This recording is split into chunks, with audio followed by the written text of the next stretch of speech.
Well, hey y'all, thanks for stopping in and checking out another... Oh, that was strange. Krang just disappeared right there. He was standing guard. Anyway, want to welcome you guys to the first destination on our tour of the Commonwealth, that being the Starlight Drive-In. Let's go ahead and start our walk around where, if you saw the previous video that I posted, the little flyover, you'll probably already know that this location is totally walled in as far as the parking lot and courtyard is concerned. I'm going to go kind of slow through here, so if I get a little jerky with the camera just walking around trying to do panning, I apologize if the camera isn't the best.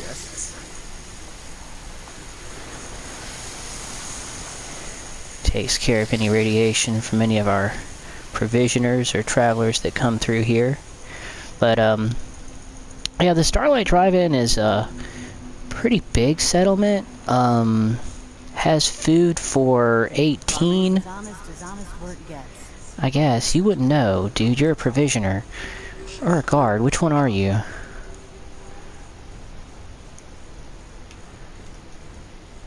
Don't walk away from me. Yeah, provisioner. You don't farm. And the reason we can get away with that high population versus our food production is because there's about 6 automatrons walking around, 3 of which are farmers and produce all of the 18 crop food production for the settlement itself. Kiri, I don't need anything. That's right. I wish there was a way to, like, you know, after you get the affinity with them, to just turn around and just be like, no, I don't ever need to talk to you ever again. Bye-bye. But, you know, when I first came to the Starlight, you know, there was the landmines and the water in the middle of the parking lot is irradiated and you can't do anything with it, and you can actually have your settlers harmed by the irradiation from, or the irradiated water. But I originally envisioned this as as a penal colony. When the Wasteland Workshop came out in April of 2016, there was a whole segment of traps that you could use for raiders and gunners and all the other baddies of the wasteland. And I thought, I will create these traps, and then I will have them, you know, earn an honest living as farmers and traders, and you know, that way we will rid the wasteland of all of its bad people by rehabilitating them. But what that turned into was anything but. Simply because you can't do anything with these guys. You know, the traps are sprung, you open the door, they come out, and they're armed and they're hostile. They're really mad that you've had them in a metal box for a while. And so really the only thing you can do with them at that point is, well, get rid of them, you know? And so I actually farmed a good amount of gunner gear. So you'll see, like, all the I call them prospectors, but the scavengers and any of our security guards, actual human security personnel, will have uniforms and helmets and a lot of, like, you know, nice end gear. And most of that, particularly here at the Starlight Drive-In, is because of the farming of gunners through the traps. And yeah, I don't do that. I felt bad after a while doing that to the, I mean, granted, the other gunners, you know, they're pretty inhuman, but, you know, I had a pretty efficient setup for that. And so it really wasn't much of a challenge. And maybe that's really where my guilt came from as far as that goes. I'm not too sure. But it's pretty well protected. I guess at the... Oh, kitty. Where's the kitty? I hear kitty. I've placed food bowls for the cats. And that was one thing that I used to trap a bazillion cats and dogs. Again, especially the dogs give security, but they both, dogs and cats, give you happiness. Oh, and so I stopped doing the gunner traps and started bringing in wildlife. I actually had the back end of the lot where the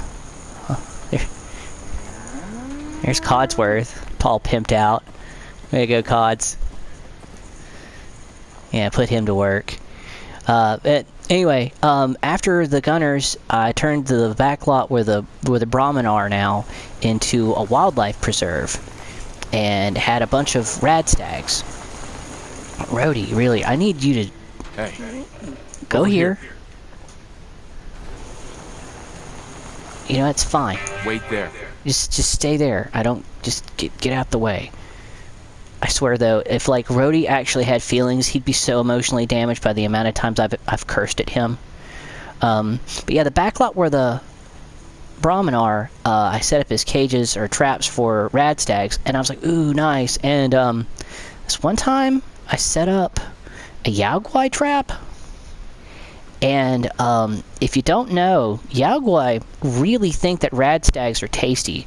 So then the Yaogwai, once I released it from the trap, attacked all the rad stags, which then turned it hostile to the rest of the settlement. So the Yaogwai didn't really last too long. I really love the settlements at night. I worked a lot on just doing like lighting to where you had like the courtyard and the market, and we're going to do a roundabout here in just a minute to the actual marketplace. It probably won't be active by the time we get down there. Those guys kind of, man, they keep banker hours. But they have not really much in the way of diversion. This was kind of an early stage settlement. It's really, in the northern part of the Commonwealth. So a lot of the stuff like, from the Vault Tech Workshop and the additional DLC that came out wasn't incorporated into this at all. We'll cut around through our little power plant and waterworks.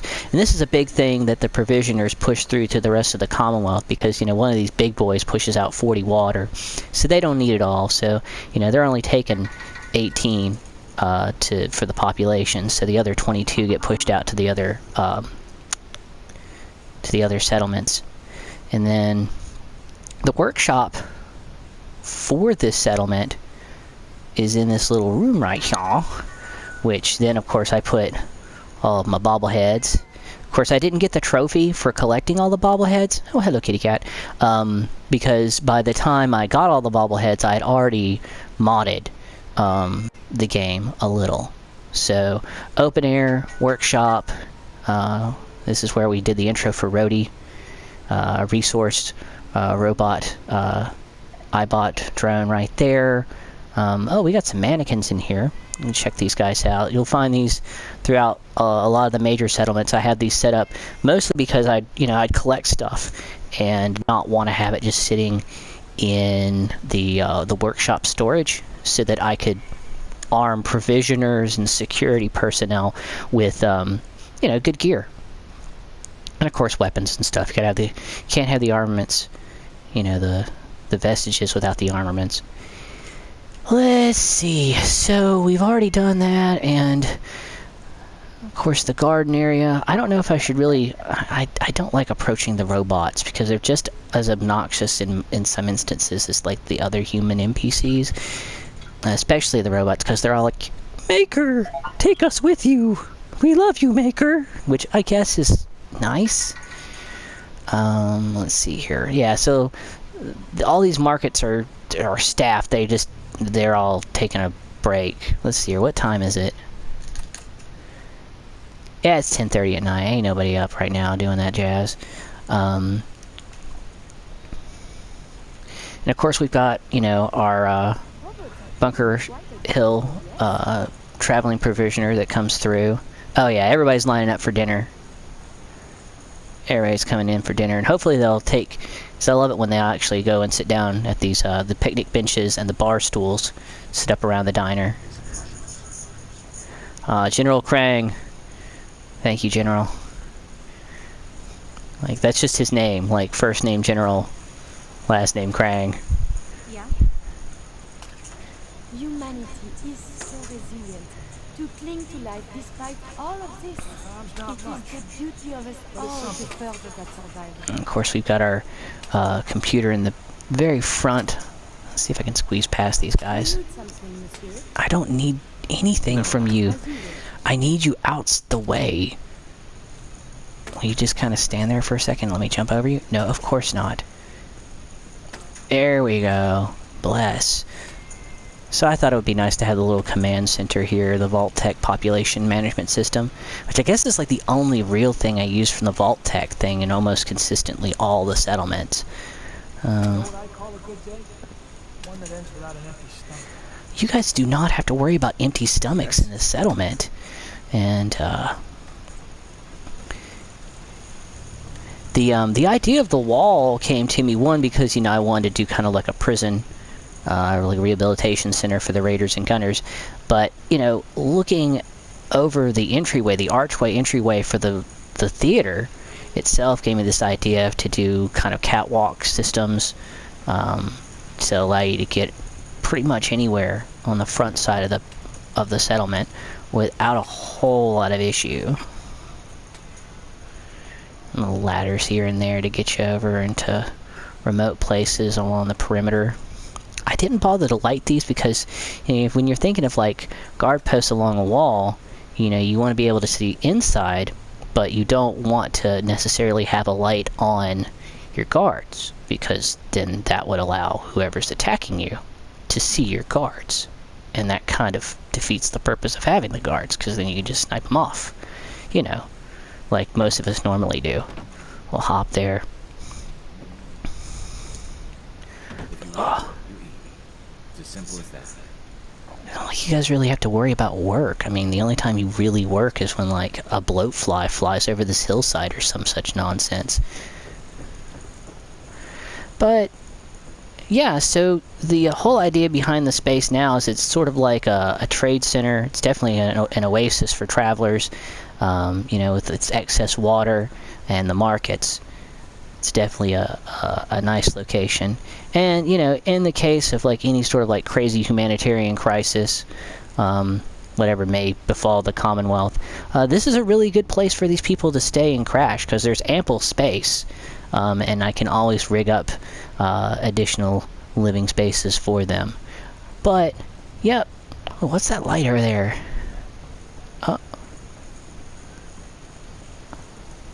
Oh, that was just Krang getting into position, because I got to turn around at that. But, yeah, so that's the Starlight Drive-In in a nutshell. Sorry if I really wasn't